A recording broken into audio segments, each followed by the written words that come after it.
Hey everybody, and welcome back to Empty Pockets Ironworks. Thank you for joining me this week. For today's video, I want to talk about this bad boy. This has been in the shop now for 3 months. I think we're at 89 days according to YouTube. And I just wanted to talk about the Coal Ironworks forging press and how much of a fantastic addition it has been to my shop and to the type of smithing that I do. Now, the reason I say the type of smithing that I do is you see countless bladesmiths utilizing very similar presses and that sort of thing, and I am admittingly no bladesmith. I have, anytime you have an anvil and a forge, the first thing somebody asks you is, have you seen that TV show? Yes, I have. But I'm not a bladesmith. And with that being said, I do make a few knives, and this has made making those knives 10,000 times easier. I don't forge hammers, or at least I haven't yet. This opens the door for me to do so many different things. But that's all irrelevant to what I want to talk about today. What I want to talk about is the fact that I have used this for 3 months now and have made several dies. It has greatly improved not only my workflow, but my ability to get material out, and it has increased productivity in my shop probably 500 times fold. So, pros and cons? This machine really has no cons. It's a small footprint. It's on this galvanized table that was just scrap and given to me. I bought some casters. It rolls around. It plugs in via 110. It's a fast bypass 6-inch stroke 110 unit that is 12 tons of squishing awesomeness. And I say that with as much gusto as possible because this thing is incredible. I had people question in comments via Facebook and YouTube. They're like, I've thought about getting the 12 ton, but I wasn't sure if it would suit my needs. I don't know if it'll handle 4-inch billets. I don't know if it will handle, 200 layer Damascus. If you go to Coal Ironworks website and you look at their videos, they have experts on there that are utilizing this machine far better than I can, and they are doing exactly that. You can watch a video where they forge out a giant Viking axe head out of a big billet, center punch drifts, that sort of thing. This machine will do it all. Now, the only con that I have with this machine, with some of the artisan aspects of the ironwork that I do, is you are limited on space in here. So if you have a die that you've made, you have to, I guess, let me rephrase that. If you're making a die for it, you really need to take into consideration the orientation of your die, and that way you can utilize it to the best of your means. This opening, though, is plenty big enough for about 99.99% of everything that I do. I've only ran into one incident where the item that I had was too big. Now, given the structure, given the shape, given the size, I understand why they went with this H-frame configuration, and it works. Do I wish that it was bigger? No. Okay, I'm adding on to my shop right now because we're out of room. This machine takes up very little space, and if utilized correctly, can save you a ton of time and a ton of energy. Now, as I was talking about earlier, I have made lots of different dies. So die changes based on what I'm doing at the time. If you're bladesmithing, you're more than likely going to leave the rounding, drawing dies in, or the flatting dies for an extended period, depending on what you're doing. Whereas I'm more of an artisan blacksmith and not so much of a bladesmith, I utilize a lot of different dies, texture dies, shaping dies, that sort of thing in my craft. I suggest that you use a ratchet like this. This one actually, you can turn the handle, and this has proved really beneficial.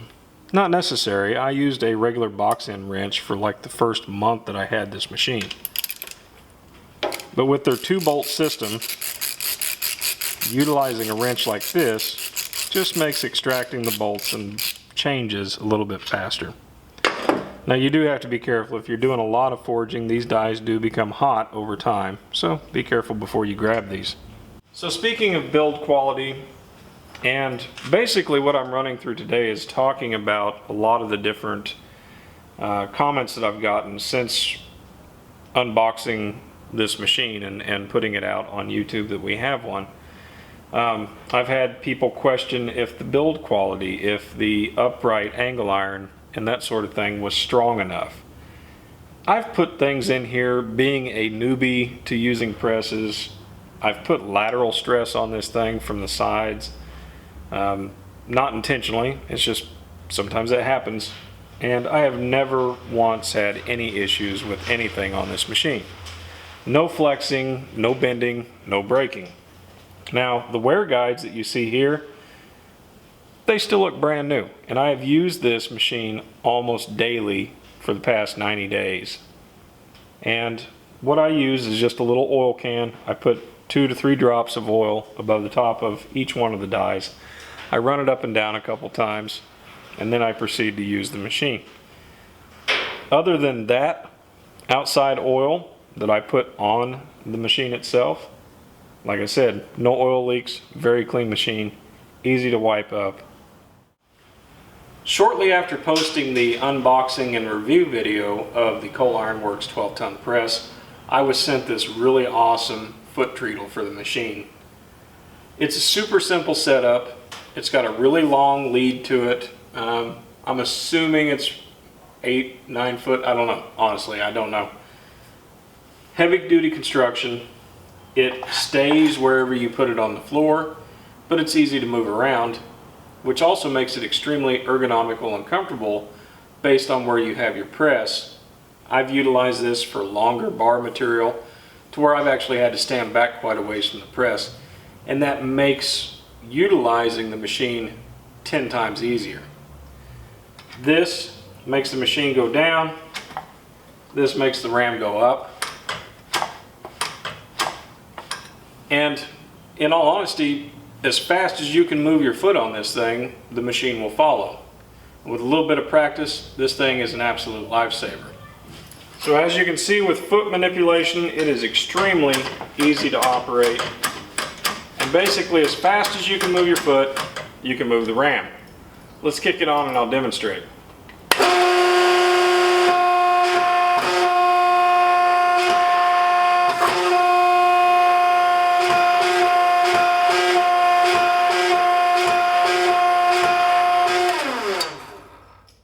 So I've kind of said this in a roundabout way before, but I'm not sponsored by, nor am I endorsed or affiliated in any way with Coal Ironworks.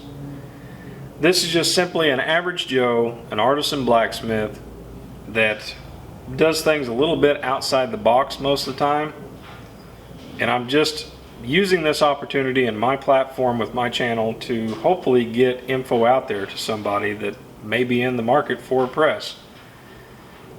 Coal Ironworks, you can tell by the materials that they use, the equipment that they provide, is a company that not only cares about the consumer, but they have a lot of care and faith and integrity built into everything that they do. Everything from the brackets to the hardware that's provided with, like the foot treadle, just the overall machine itself, you can tell that it's a company that truly cares about their product. And that makes it, to me, one of my top choices. I had heard testimonials from other people, I've watched videos, watched hundreds of videos, and the general consensus when it comes to this machine is based on your needs and your uses. You can't go wrong with Coal Ironworks. Alright, so real quickly let's talk dies. This, as you've seen before, is the set of rounding dies and flatting dies that come with the machine. There's one pair of each, and they are of fantastic quality. I believe, like I said, they're H13. Now then, as far as making your own dies, I've seen a lot of comments online, people, talking about using tool steels and that sort of thing, and my question is, my goodness, what are you forging? Because in all honesty, mild steel has held up tremendously well for me, and I'm a novice when it comes to utilizing this press. So I'm sure there's a lot of things that I'm doing that are wrong, but so far my dies have held up. My antique texture dies, I used 2 pieces of 3/4 inch square stock, welded them to a piece of 3/16 plate, put 2 1/2 inch holes in there, and then just used MIG spatter with a Lincoln welder with 023 wire. Nothing fancy, very light gauge wire, and I have utilized these almost every other day, if not every day that we've used the press over the last 3 months, in various material heats and thicknesses, and these have held up. I have not had to add any more weld texture to them. Now if they did eventually start to flatten down, or if I just on a whim want to change the dynamic of the pattern up, all you have to do is take them over to the workbench, fire up the welder, add some more spatter to them, and it's like having a brand new set of dies. These are the bark dies that you guys have probably seen me use a lot with the oak leaves and the branches. Basically I run the material through at an angle and then I rotate it as I'm going through, and it gives a really nice bark texture. Again, same thing, 023 wire, 3/4 inch square stock. I believe that's 3/16. It might actually be a little bit thicker. Really simple setup, really easy to use, with Coal Ironworks having the 2-bolt mounting system, and I believe they've actually got a quick bolt or quick change system now. I haven't looked into it, but it's really easy to change, and it makes making dies really easy and really affordable. I've got a set of full ring dies here. This is actually a piece of leaf spring, or excuse me, a piece of coil spring in the center. I didn't heat treat it. I basically cut it off, welded it on there, and I've been using these a lot, and they've held up nicely. These here are, they kind of mimic the head of a hammer basically on both sides, and I utilize those a lot for shaping, fine shaping, tapering, that sort of thing. If I'm doing like meat turners and that sort of thing, you know, you can draw a taper on the anvil, or if I'm doing a bunch of items at one time, I will utilize those because I can draw them down pretty close to a nice taper, and then I can finish them up on the anvil, saving myself a ton of hammering and a ton of time. These here are for veining. I utilize those. In fact, I just made these the other day and they work fantastic for veining a lot of the feathers and that sort of thing that I do. So there you have it, folks. Like I said, I am not sponsored by, endorsed, or affiliated with Coal Ironworks in any way, shape, or form. I just have been utilizing this awesome piece of equipment from them for the past 3 months, and I wanted to share with you guys what my overall thoughts are now that I've had some time behind the wheel, so to speak. This machine has proven, like I said, to not only be extremely beneficial, but it has made sometimes some of the more taxing jobs that would normally take a ton of hammering more enjoyable for me as an artist. If you're in the market for a forging press, something that doesn't take up a lot of space, that can be utilized in a small environment, I advise you to go check out their website. Go check out their website anyway, even if you're not in the market for a press. They're just a really cool company. They have a really cool backstory, and you owe it to yourself to check them out. With that being said, there's a couple of things that I didn't touch on. Well, there's probably a ton of things that I didn't touch on, but one thing that I did want to point out is my shop is a pole barn style shop. It has no heat other than the forge, and there's no air conditioning. So this machine in the last 3 months has been through bitter cold and some pretty warm temperatures already, and has held up amazingly. The temperature in this building fluctuates quite dramatically. My anvil will even sweat sometimes based on the ambient air temperature and then the forge going. With that being said, no leaks. I've not had to add any more fluid to it, and it has held up just absolutely amazingly. So I'm going to try to keep this video short. I don't know how long this video is going to be. Hopefully y'all are still with me. Remember to hit the like button, subscribe, share this with your friends so that they can hear about Coal Ironworks if they're not familiar with them already. And yeah, thank you guys for joining me. As always, I appreciate each and every one of you guys so much. Thank you for sticking with me. And yeah, go forge something. I'll see you guys soon.